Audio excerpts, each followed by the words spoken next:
Have you been wondering if companies like Samsung and Dyson are going to start integrating AI into their cordless stick vacuums? So my question is, does AI actually improve the Samsung Bespoke AI Ultra? Is it better than the Samsung Bespoke that came out a few years ago? Is it better than the DYSON V15 that you see here? Because it's really easy to say that AI is going to be improving your vacuuming experience, but how is it going to improve it? Is it going to make the cordless stick vacuum more powerful? Is it going to make it smarter? Because what Samsung is claiming here is that because it has that AI feature and it can use that AI algorithm, it's going to be able to automatically change its suction power and its brush roll RPM, depending if you're switching on hard floors, carpet, or higher pill carpet. So I'm going to test that out for you guys. I'm also going to explain the features and why you might not want to believe all the claims that Samsung is making. And we want to understand if it's really better than something like a DYSON V15 or even the Samsung Bespoke or other Samsung cordless vacuums that came out before it. And Samsung makes a lot of claims about their battery life as well as the suction power here.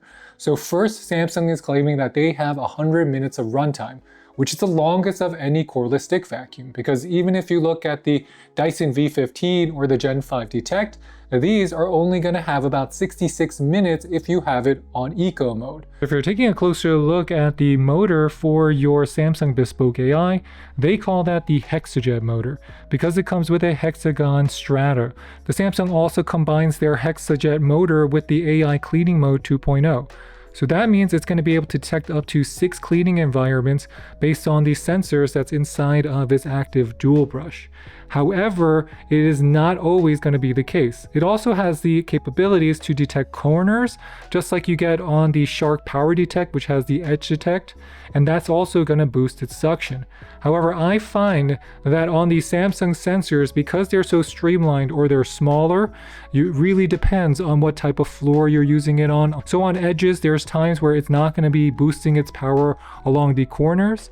If you're talking about the weight of your Samsung, it's going to weigh 6.6 pounds or 2.99 kilograms. However, if you compare it to something like the V15 also weighs about 6.8 pounds, and your Dyson V8 will weigh 5.8 pounds, while your V11 weighs about 6.6 pounds. So it's not like the Samsung is going to be any lighter than what you get with the Dysons. It's actually going to be about the same weight, but the weight distribution is really centered on that bigger battery that you see here relative to the pretty big batteries you already see on your Dysons, like your Dyson V15. One big difference is that your Samsung Ultra comes with a 0.5 liter dustbin, and that's going to be smaller than the 0.76 liter dustbin you see on your V15 and your V11. And if you're talking about battery life, your V11 gives you about 60 minutes of runtime. Your V15 will give you about 60 minutes. Your Gen 5 Detect gives you about 70, maybe 67 minutes to be exact. And your V8 gives you about 40 minutes. Where the Samsung outcompetes the Dyson is going to be the larger battery and also that it comes with 400 air watts. So it's not necessarily going to feel more powerful all the time, but it is slightly more powerful. But the twist is that the Samsung Bespoke AI on its low setting is weaker than what you have on the eco modes for your Dysons. And once you get into medium mode, you're going to be getting about 70 minutes of runtime if you have the battery fully charged. And then once you get into other settings like max, you're going to be getting closer to about 25 minutes. And it's about 15 to 20 minutes if you have the Samsung Bespoke on jet. If you're talking about the motor bar for your Samsung, it has that active dual brush, and overall it's not a bad brush. It's just not going to look as finished as what you see from the Dyson. So this is my Dyson V11 that I had for 5 years. It still looks really new, and overall, because I maintain it, it's still pretty clean. It doesn't have the anti-comb or anti-tangle comb that are now heavily featured on all the motor bars from your V15, your V11s, your Gen 5 Detects. The Dyson will also come with open gates on the front of the motor bar, so that if you want to use it and have more airflow so it doesn't lock up on things like carpet, you can open it up. And if you wanted to have a more clamp down force, you can then close it. This is something that your Samsung will not have, so if you're using this primarily on thick pill carpet, it could get locked up because there's not enough airflow running through it.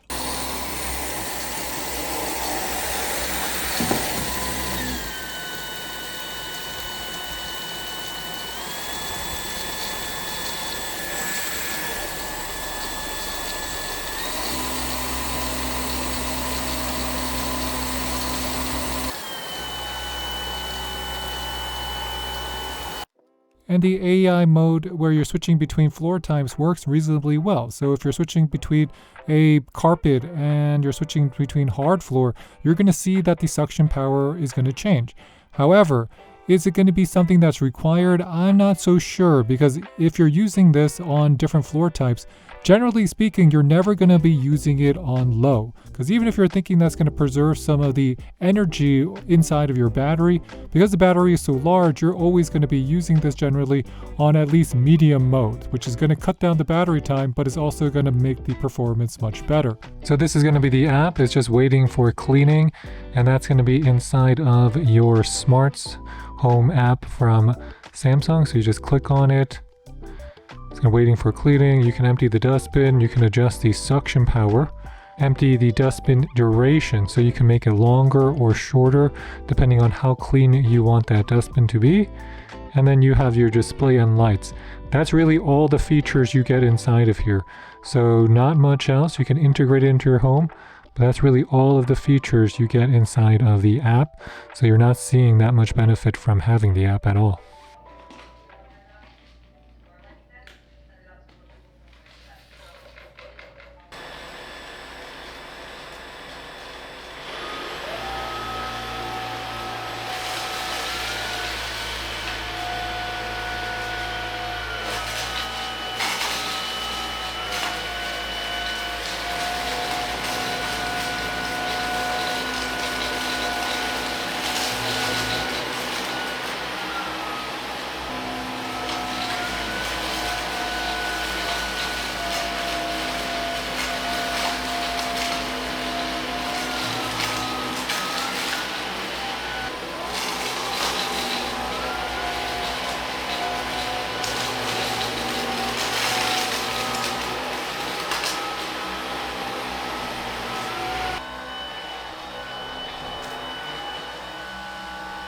If you're talking about the overall maneuverability of your Samsung here, one thing that you'll notice is that it's going to be pretty good for hard floors because the wheels are small, but they can glide. But if you have floors that are going to be, not as flat, or you have carpets, it really does sink into carpets, and it will sink into high pill more heavily than this trackball pattern or this trackball that you have on your Dysons. One thing you have to know is that you will have to lower it every time you insert it back into the base. If you want to see my overall battery level, you got to place it into the holder here, and it's going to charge, and that's at 42.6.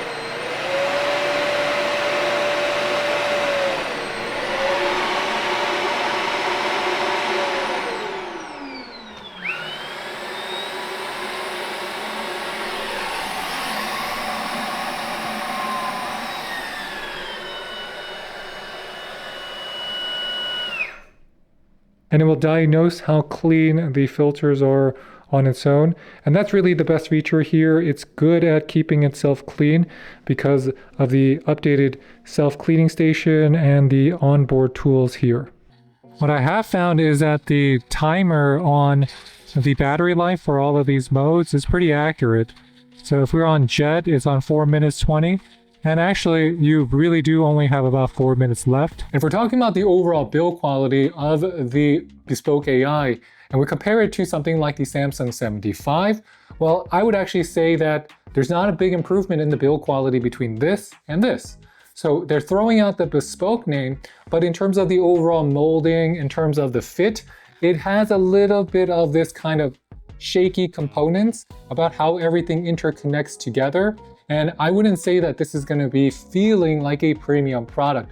Not as much as what you would see if you're comparing it to my gold DYSON V15, and this product is just about 2 years old. And if you pop out the waste bin on your Samsung Bespoke AI and you compare it to the 75 even has a slightly larger dustbin. And if you're talking about the filters inside, look, it has the same pretty much the same design with the same filter design between the two. So again, not a big difference there. Even the holes are not going to be a big difference, and the plastic moldings are not very different. The good thing about the motor brush on the Samsung is just, it's easy to clean. So just like you would get on the Dyson, you want to be sure that you can easily clean this, so you can open it up and remove all the components out. here is going to be on your main brush, so you can pop that out. And then you have your inner brush, which is smaller than what you see on the Dual Clean or the Shark Power Detect, but it's still going to be incredibly functional because there's a soft brush and a larger vacuuming stiffer brush. And so putting everything back together, everything just kind of clips back into place. Not a lot of moving parts here. It really feels just like you would have on a standard cordless stick vacuum from any manufacturer, not just from Samsung. So it all clips back into place. If you want to take it out again, you can pop that off. There's going to be charging points on the side here, and that's how you charge the battery. And just want to put it back in, just clip it in, and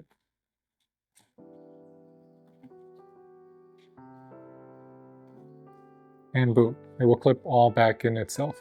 If you're taking a closer look at their corkscrew attachments or their hand attachments, the anti-tangle screw tool on your Dyson is going to be more high-end. So the pet tool, it's still reasonably functional, but there's a lot of plastic on plastic. It's quite clunky. It's also heavier than what you get on the Dyson. The Dyson is just a little bit more better engineered and it looks nicer. But overall functionality, your Dyson is also going to be easier to move around because of its lighter weight. And the pet tool, which is really clunky, so the handle just kind of flops around too. Not saying this is bad, but I just feel like there's a lot of plastic here and a lot of heavy weight when they could have made this a little bit smaller. But if you want to use it, you could just attach it to your device and then you're going to turn it on. And it makes a loud sound, right? It's not this soothing sound because the silicone bristles are in constant contact with the plastic, at least the plastic cover inside the pet tool brush. They also give you this crevice tool, so that's going to be another onboard attachment. This is not powered and you can make it longer, or you can use this with the wand. And they give you a standard brush tool here, which are going to be, again, pretty standard. I wouldn't say the manufacturing on these is great. It would really remind me of the manufacturing on a Bissell or a Shark, not so much comparing it to a Dyson, a Tinico, or even a Roborock. But I think this is the comparison that you might be the most interested in. How does the Samsung Bespoke AI compare to the Dyson V15 or the Gen 5 Detect? Because they're going to be similarly priced, but they come with different features. So for one, I would say that in overall use, if you want to vacuum your floors, the Dyson is going to have better overall suction power and it's going to have more information at your fingertips than what you get with the Samsung. And that's because even though this has AI in the name, if you're looking at the app is not really giving you much information except for the battery level. And you can adjust the suction power inside the app, but why would you if you're already using it and it's in your hand? The clearest benefit I think that you have on the Samsung over the V15 is that the V15, you have a trigger. On the Samsung, you have a button. But if you're comparing this to the Gen 5 Detect, the Gen 5 Detect also has a button, and that's going to have 285 air watts. If this was just a review on how powerful the Samsung Bespoke AI Jet Ultra really is, it is a very powerful model. It has, at the peak, if you're just using it on the peak setting, which is on Jet, it has more power than the Dyson. It's going to feel more powerful and it does a good job picking up everything off the floor. Now, is it going to feel like it's 400 air watts compared to something like a V11 that might have 180 air watts? Well, no, because it's not going to feel 2 times more powerful than a Dyson V11. And I think you get to a point where suction power matters, but it's not going to be the end-all be-all. But here on the Samsung, if you're looking for just the most horsepower, the most powerful stick vacuum, cordless stick vacuum you can find, I would actually say the Samsung meets that criteria. If you're looking at the overall build quality, I think the Dyson just looks better for the price. And if you're looking at the overall tank capacity, your Dyson's giving you a larger, bigger waste bin than what you get with the Samsung. And if you're looking at the newer iterations of the Dyson V15 or the Gen 5 Detect, the hand tools are integrated into the wand. So you do not need to store these separately. That's one of the drawbacks on your Samsung, is that you have these clunkier hand tools, but where do you place them? There's no space on this cleaning base, on this self-emptying bin, to place these. And that's something that's seriously disappointing because I thought they could just put like a stick or something and I could just pop them on, but there's nothing here to place these. Another benefit of the Dyson is that you have the washable filters that you could just pop off and rinse yourself. There's no hard guesswork here. And if you're talking about the motor head attachment and how they compare, the Dyson's motor head, which has the anti-tangle combs, is going to be better if you have pets because the anti-comb technology, it just makes sure that all the hair is not going to get trapped inside and get sucked into its dustbin. Another key feature here is that you can interchange this with the detect brush so that you have two brushes at your fingertips. On the anti or active dual brush you get on the Samsung, it is very functional, but it is not going to be as powerful, at least for vacuuming purposes, and make as good of a seal on the floor as what you get on the Dyson. The Dyson also gives you the ability to open the gates, so that's going to allow you to control how much suction you're placing on the ground compared to the Samsung, where you're really trusting the AI capabilities. And it also gives you the ability to open it up and clean the Dyson as easily as what you get with the Samsung. So the question is, who is the Samsung Bespoke AI Ultra really for? I think it's for people who are kind of into this, but much more into this. Because if you're looking for a self-emptying bin setup for a cordless stick vacuum, this is the best looking out of the bunch. It's also going to be very advanced relative to its peers. You can open that up, take off the cover, and then you have easy access to just check out the bags and change out the bags when you need. And if you put this inside of your home, because you don't need to wall mount it, there's no like ceiling mounts or stands you need, everything is going to be integrated right inside of one place. So for people who are really into cleanliness, good looks, as well as the hypoallergenic nature of this setup, it's incredibly effective for that. But then what about everyone else? I think for everyone else, you're probably better off getting a Dyson or just a Shark Power Detect, or even, the previous Samsung 75i, because all of these models are going to have similar capabilities to the cordless stick vacuum that they call their Samsung Bespoke AI Ultra.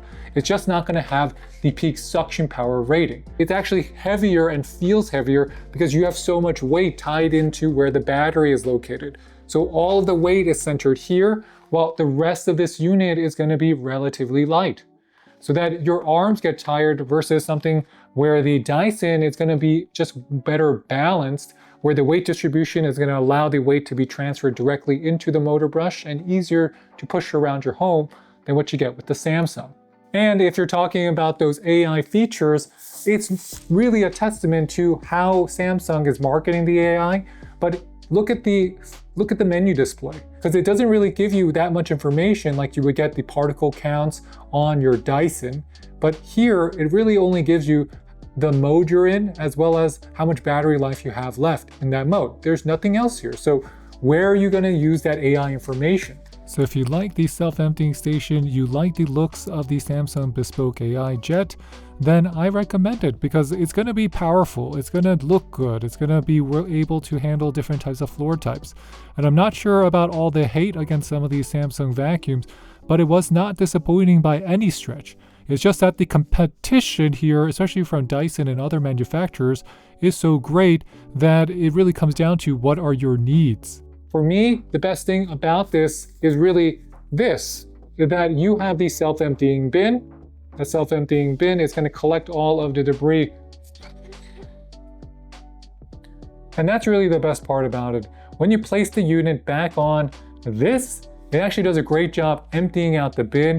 It does a great job just cleaning out all the pipes, and then it's ready to be used quickly again. So that takes some of the work out of maintaining and cleaning and emptying out your device. And overall, I don't know what AI is bringing to the Samsung Bespoke AI Ultra here. It really is a good cordless stick vacuum, but priced like it has AI. So if you like what you're watching, please hit that like and subscribe below. It really does help support our channel because I reviewed this, I bought it myself. Samsung is not going to send them to me because I've been critical of some of their products and I've been positive about others. But this one, I really think it's just a Samsung Bespoke vacuum that they put AI on, and it is what it is. So with that, thanks for watching everybody. I'll catch you next time. Bye, bye, bye.